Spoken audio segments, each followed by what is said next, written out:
The Chicago Bears never gave Justin Fields a fair shot. He's played in broken offenses and bad teams during his short time in the NFL. That's led to far too many plays such as this one. Let's take a closer look at this play and exactly what it is. Fields is under center with motion coming across the formation from the right side. He is going to bootleg to the right side with a wide receiver working each level of the coverage. When the play begins, Fields turns his back to the defense so he can execute the play fake. As that happens, the backside defensive end goes straight to the quarterback. He doesn't care about the run threat. The backside defensive end is left unblocked by design, but the play fake is supposed to make him hesitate. It doesn't on this occasion, which puts Fields in a bad position from the start. Fields is athletic enough to create some initial space between him and the first defender, but he's in a position to sack him from the start of the play. He has to work hard to evade him. Downfield, we can see that all of Fields' receivers are blanketed. The deepest route is bracketed by a cornerback in off coverage and a deep safety to the inside. The crossing route at the intermediate level is fighting off the defender trying to gain even an inch of space, and the tight end underneath is being jockeyed by the linebacker like he's a horse. From the end zone angle, we can see that Fields has nowhere to go here. There is no solution on this play. He rightly gains depth to buy time before throwing the ball away out of bounds. Fields isn't at fault on these types of plays. He's not the reason the Bears have been a bad team, and he's not the reason the Bears have had bad offenses. But there's a difference between understanding Fields' situation to apply that context and using his situation to justify his bad performances as a quarterback individually. Because the truth is, Fields has also been given plenty of opportunities to show his upside, to show his understanding of the position and his technical ability as a passer, and yet we haven't seen it. Instead, we've seen a quarterback who too often beats himself, and a quarterback who doesn't appear to have the skill set to be effective at this level on a consistent basis. Now let's take a closer look at the plays that show that. For this first play against the New York Giants, we're going to see Fields' biggest problem as an NFL quarterback. He's a great athlete, and like many of the great athletes who came to the league before him, he shares this tendency to move his feet before he moves his eyes in the pocket. As a quarterback, you need your eyes to lead your feet rather than the other way around. That maximizes your opportunity to throw the ball and attack different areas of the coverage. It also means you're less likely to move yourself out of position in the pocket, or put yourself off balance during your throwing motion, or move yourself out of a passing posture prematurely. The Bears have route combinations working together to attack the coverage on both sides of the field. The timing of 4 of the 5 routes will work together in the initial phase of the play. Each side of the field has an in-breaking route and an out-breaking route. Depending on the side of the field Fields looks to first, those will be his first options. If those options don't come open, the outside slot receiver on the wide side of the field is running a slower developing route, where he breaks to the outside and then turns back inside. He's a second phase option in the play.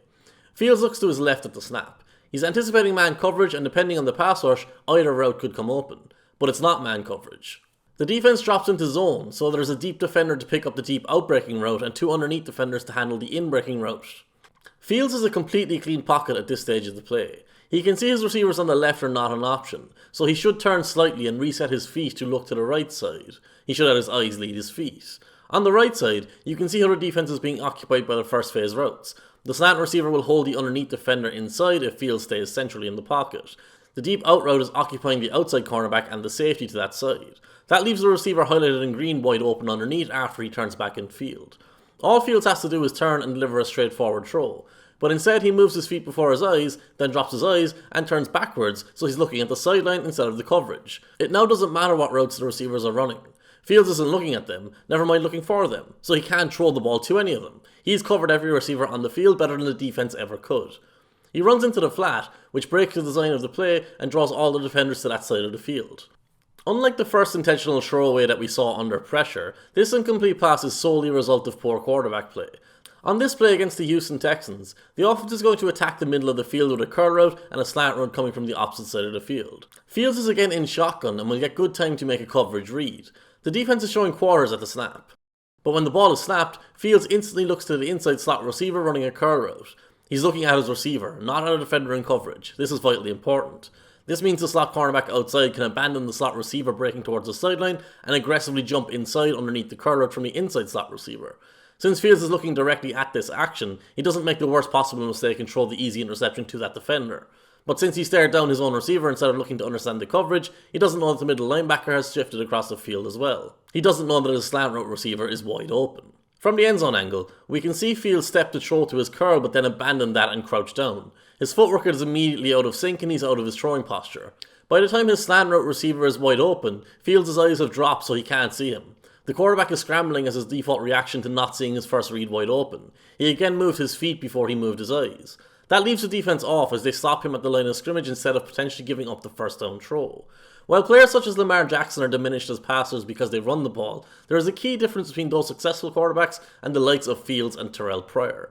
Jackson scrambles when it's the best option to scramble after exhausting all his options in the passing game. Fields' second read is always to run the ball. That's not always going to be the right answer. It's not always going to be the solution to beat the defense. That was Pryor's as well, and the hordes of quarterbacks who came before them who relied too much on their athleticism rather than their technique as passers.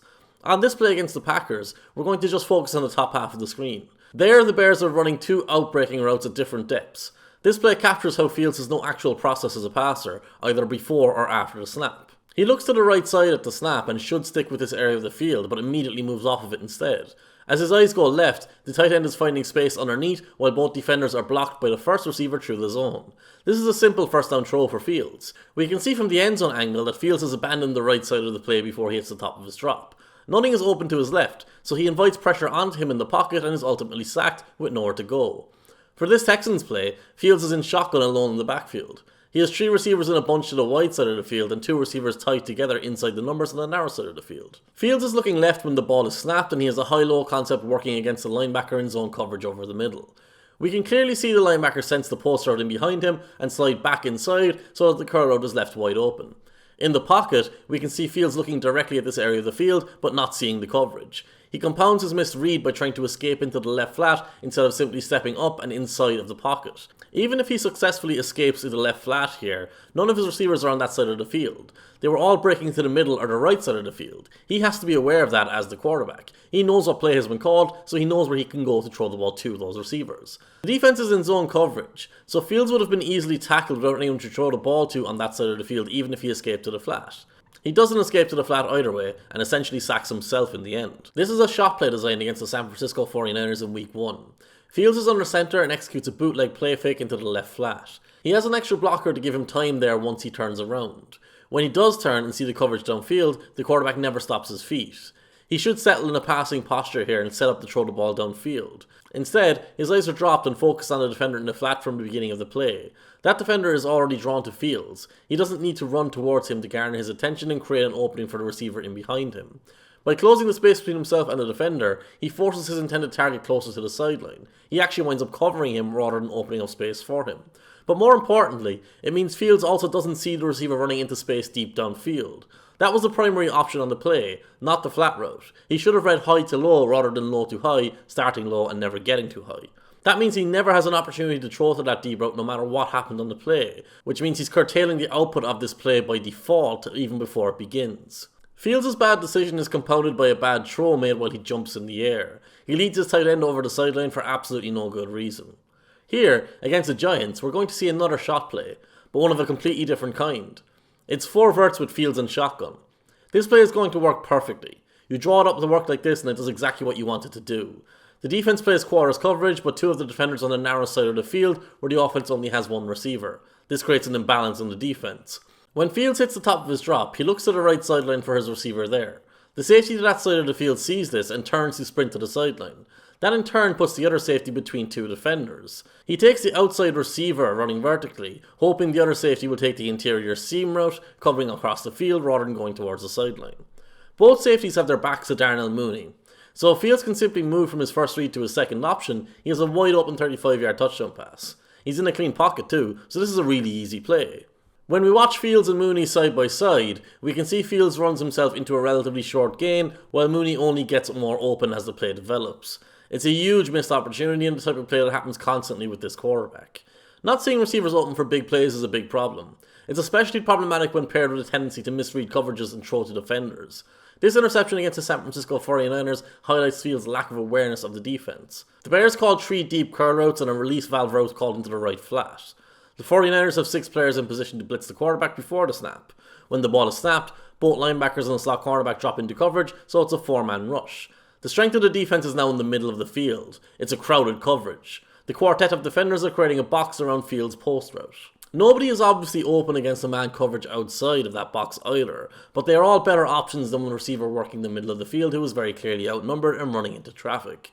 Fields steps into pressure and delivers the ball to the middle of the field so it's easily intercepted by a defender that the quarterback likely never even knew was there. You can make these throws in the NFL. You can if you're a rookie who shows off huge upside and potential to develop, or if every other facet of your performance is elite. Neither of those things apply to Fields.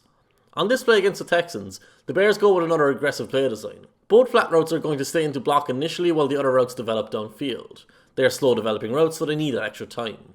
The Texans respond to the setup by playing Tampa 2, so one of the linebackers at the line of scrimmage is going to turn and sprint downfield alongside the slot receiver. That's an instant mismatch. This is a really aggressive disguised coverage call from the defense. At the top of his drop, Fields sees the safety at the top of the screen widen. He then looks back in field and sees his slot receiver covered by a linebacker whose back is turned to him. Fields knows at this point that this is the weak spot of the defense. But knowing it and understanding how to attack it is a different thing. He doesn't have to play develop long enough for the window to come open. He releases the ball at this point in the play when both safeties are looking at him and in position to break on the seam route. You can see the timing of the play is bad because neither receiver outside the numbers has broken to the sideline yet. Had they done that, it would have stressed the safeties deep to either widen or fully commit to the seam route. By Fields releasing the ball this early, he allows the safeties to cover everyone without committing to anyone. The end zone angle shows us that he wildly misses his intended target as well, despite releasing the ball cleanly before the pass rush arrived. He could have even stepped to his right here to buy more time and deliver a cleaner pass. The Bears have an aggressive passing game that actively seeks out shot plays. Fields hasn't shown a capability of executing those play designs, and that shows up again here against the Green Bay Packers. When Fields hits the top of his drop, he's looking over the middle of the field where his receiver is about to come open.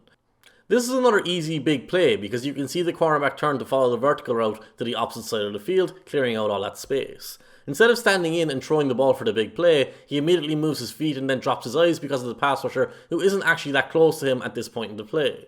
From the end zone angle, we can see Fields impressively escapes the pass rush through the pocket to find space. That part of the play is actually pretty good.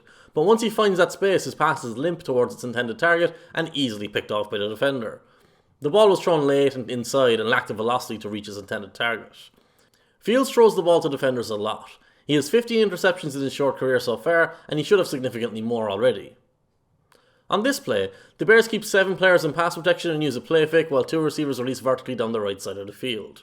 This is an unusual route combination because the motion receiver wheels outside before turning into a comeback route towards the sideline. Fields looks to that receiver, but he should see that he's not open. The defensive back is sitting on the comeback route. It's the wrong decision, but then the end zone angle shows us that the throw is even worse than the decision. Instead of pushing a fastball past the defender to the sideline so his receiver can catch it and go out of bounds, his throw is limp and arrives too far inside for the intended target. The 49ers defender drops the ball, and it should have been an easy interception, and it's a pass that the receiver had no chance of ever getting near. Through all these issues, if Fields was just a bit more accurate as a passer, the Bears could still justify keeping him as their starter moving into next year. His athleticism is obviously very appealing, and you could talk yourself into training him up better on his technique. Maybe with the right scheme, things change. But without the accuracy, there's not enough raw material to justify his position. The Bears don't have an obvious replacement for this season, and even if they did, it wouldn't redirect them away from being one of the worst teams in the league, so there wouldn't be much point. They're going to keep Fields for the remainder of this season. They should do that. That's fine. But they should also already know that he's not the future at the position.